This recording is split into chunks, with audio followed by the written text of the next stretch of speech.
Hi, welcome to SnowChef. JD here. I'm in the Australian Alps. I'm ready to go on a journey of food and beverage and find the chefs, foodies, restaurateurs at high altitude, find out about what makes them tick, their lifestyle, their loves, their joys, trials and tribulations. Come with me, let's go and find out what it's all about. We were aware that the region of northeast Victoria has become well known as one of the premier gourmet regions of Australia. What the world may not know is that Australia has a mountain region that gains a reasonable 1 to 2 metres of snow annually. Now, unbeknown to us was that an expat American was brewing beer at the highest altitude in Australia. We needed to find out more about the man, the brewery, and gain the opportunity to taste the brews. Mark, welcome to SnowChef. Thank you, Justin. Thanks for having me. We're at the Blizzard Brewery here, the highest altitude brewery in Australia. You're an American. Tell me how you came to be in Australia. I was a ski instructor in Aspen for a year, well, for a couple of years, but my first year was the first time I met any Australians at all. Okay. And their lifestyle intrigued me. After I finished my ski bum days and got into corporate life, I thought I needed a little bit of adventure. I thought I'd come over to Australia and check out that lifestyle for myself.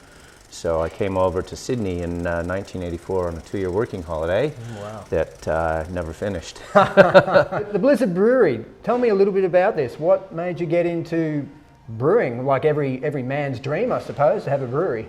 Well, that's a link back to Colorado Rockies as well. In Colorado, most ski resorts have a brewery. Many have more than one brewery. And it's just such a burgeoning scene over there, as it is here in Australia as well. But there hadn't been a brewery in the snow before. There hadn't been a brewery located with a ski resort.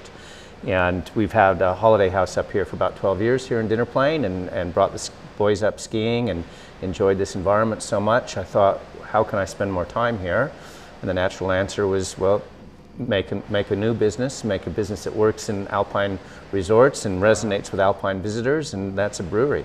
It's very warehousey look, I guess, but what was it beforehand? It was, in fact, a builder's warehouse. Oh, okay. So, yes, a builder that built quite a few of the chalets here in Dinner Plain had this, and it's really about the only building in all of Dinner Plain that's built big enough to take our kind of operation with all the industrial gadgets that we need in the back and have a taproom retail experience in the front. As I glance around here, there's some absolutely stunning artwork here. Is there a story behind that? Yeah, that artwork is a fraternity brother of mine, a classmate at the University of Colorado, who started his career in graphic design and actually designed our logo and drew our ice horse, our Brumby, for us and did some really stellar work for our branding. And then when we started fitting this out, he says, you need some nice artwork on your walls. Let me help you with an installation of my artwork. And I said, yes, please. Wow. And his name? His name is David Parker. What else in this, or in this region, where do you sell your beer? Is it mainly on the mountain, or is it getting down to the likes of Melbourne and other big cities in Australia? Yeah, we're primarily in the alpine resorts and alpine valleys. It's a hard logistical business, especially with the big brewers, so keeping local is a lot easier for us, but also we'll concentrate again on Melbourne now that the resorts are coming to a close with the ski season, and try and really get some business down there. Our customers are a lot from Melbourne, a lot from Adelaide as well, and they really want to find the beer where they live. Do you bottle, or is it just purely cans? We can only. As a greenfield site, we had a choice whether to put in a bottling line or a canning line. And the new wave in brewery and craft brewery is going towards cans. It protects the product better, it can't get light struck. And especially in a place like this, you can take a can where you can't take a bottle, and that's valuable. We're able to serve on the slopes at Mount Hotham a few times a year, and if we were putting our product in bottles, that wouldn't be allowed. So things like that really help out. What's your favorite part, actually, of being in the brewery? The brewery came about as a result of my enjoyment of the alpine environment. So I'm so happy to be here and be able to ski and mountain bike and road bike and hike and be outdoors. So I suppose that's probably my favorite part of the brewery.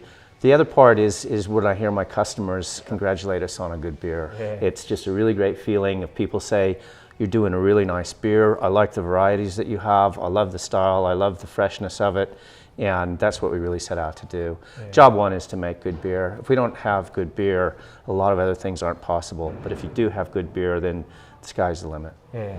So back on the brewery, you've mentioned the cans. How do you go about, I guess, filling those and your labels? We have a little canning machine that we imported from Canada, and it's one of the first companies that did that kind of machinery for small craft breweries like ourselves. It's a semi-automatic machine, so we hand feed the cans into it, and it automatically purges them with CO2 and fills them from our bright tanks with 3 wands to fill 3 cans at a time, seams it, and we take it off, label it if it's not a printed can, and put it in cartons. Out the back here, are we good to have a tour? And Absolutely. Have a look at your Yes. vats? Yes. And all that? Come have a look through. Excellent. Let's have a beer before we go. Cheers. Cheers, sir. So these are our cellar tanks where the beer ferments and clarifies. And since we brew a snow melt, our cellar tanks are winter champions. And so they're named after winter champions. We've got Zolly for Zolly Stegel, Alyssa Camplin, Stephen Bradbury, Tora Bright, and Lydia LaSala.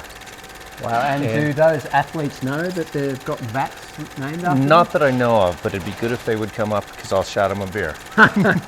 Just above me is a big viewing platform. What's that up there? Yeah, we have a tasting deck up above where we've got some more benches and stools, and people can sit up there and enjoy a beer and actually look over the brew house and watch the action. And that's important for our experience. We didn't want to separate our retail experience with our industrial experience. It's all integrated, and it's quite special when you smell a brew brewing and you can see what's going on and you can look over the deck and see that without getting in the way. Lovely. Can we go and taste some more of your beers? I think we should. Let's do it. Cheers. So what I've brought up for us to taste is our 1550 lager, which is a crisp and clear, refreshing drink. And that's been our best seller this winter. We've done some collaborations with some venues on the mountain where we've co-branded that to their venue. And as a result, we've sold a lot of that. Wow. Our Brandy Creek Kolsch. Kolsch is a German style ale, and that's been our most popular as well. That's got a bit of a Moorish character to it. We have a brand new Brut lager. Brut is a style where we put an enzyme in the mash that breaks down the sugars, so the yeast eats it all to leave it really, really crisp and dry like a champagne. Wow. It mimics champagne fermentation, and it's got some Motueka hops in it from New Zealand, so it's also got a hoppy character to it, which is unusual for a lager. And then we have our Summit Stout, jet black with beautiful overtones of coffee and chocolate. And it's just from the malt base. We don't put any other things in it other than the malt, water, yeast, and hops. And that's been a really good seller for us as well. I've got customers that won't have anything else but the stout when they come in here, and they just swear by it. So you mentioned hops before. Are the hops sourced locally, or where do you... Yeah, we do have a world-class hop garden at the bottom of the mountain at Ovens, the Hop Products Australia Ross Trevor Hop Gardens, and we get what we can from them. Hops are recipe dependent, so we use different hops for different styles, so we do import some. There are Saaz hops from the Czech Republic in our lager. As I said, there's New Zealand hops in the Brut lager, and we get some hops from the States as well. Wow, awesome. So with these, do they pair well with any food? Yes, we have several of the restaurants in town actually using our stout in their cooking, in some of their pies and some of their casseroles and things like that. Everything that we brew here is, the 4 ingredients: hops, yeast, malt, and water. And we've got the most special water because it comes from snow melt. It comes from the underground aquifers here in Dinner Plain. So it's the freshest, purest water available to any brewer in Australia. So we're going to be here in Dinner Plain and Hotham for the next 5 days. Is there anywhere you could suggest we could experience something? Yes, Alpine Nature Experience is a new business here. This is their second year. Jean-Francois does a beautiful cheese fondue. He's from the French Alps. Oh, wow. And they have a beautiful snow teepee where you snowshoe out to it and you can stay overnight in their snow domes. And I was fortunate enough to do that experience this year, and it was absolutely brilliant. Yeah. Between the food and the solitude and the serenity of being out in nature, and Jean-Francois is a very good host, and it's a very great time. Wow.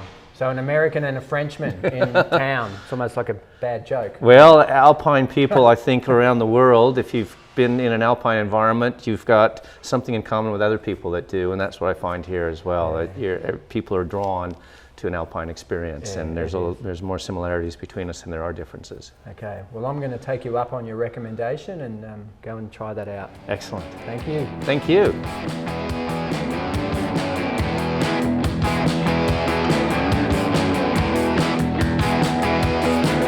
Off the rails,